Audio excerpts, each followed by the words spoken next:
Hi, welcome to valuationpodcast.com, a podcast and video series about all things related to business and valuation.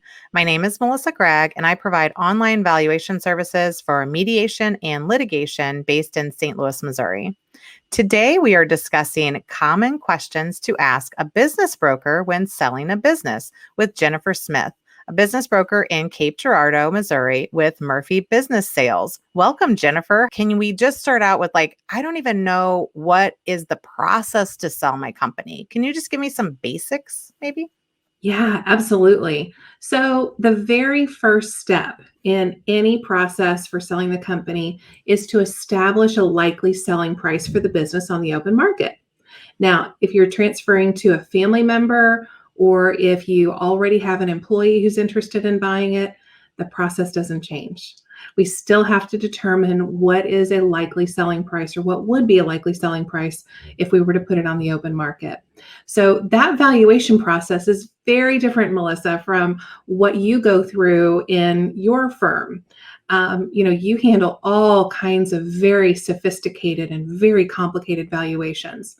What we're doing is we go through a process to value the company, but it's just for the purposes of establishing a likely selling price.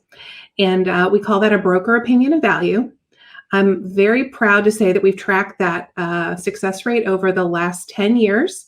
And when we compare our valuations versus our actual sale prices over that 10-year period, we're accurate plus or minus 3%. So I like to tell our sellers, you may not always like the number that we come back with, but it's accurate in terms of predicting that price. So that's the very first step. That is a flat fee. It's very reasonable because we want to make sure that a lot of people have access to that tool. And that's our conversation where we have kind of a go, no-go conversation. Sometimes we don't feel like it's going to be a good fit based on the size or scope or scale of the business after we valued it. And we'll provide some recommendations on other ways that you might want to sell it. Or the seller might say, hey, that's just not enough for me right now. Or I'm not really comfortable with the way this business would be sold in its current state and the structure of the deal and how likely that would be. So, and other times everything is all systems go and we move forward and we list the business for sale.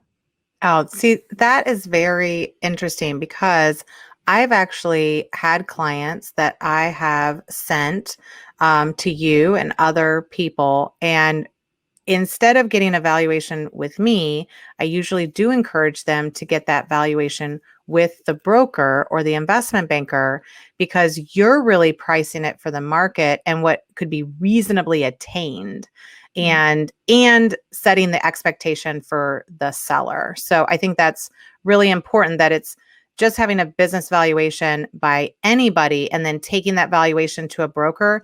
It doesn't necessarily everybody's going to have a different opinion of what they can get done, right? So it's really important that you get that price from the person who's going to help you sell that company.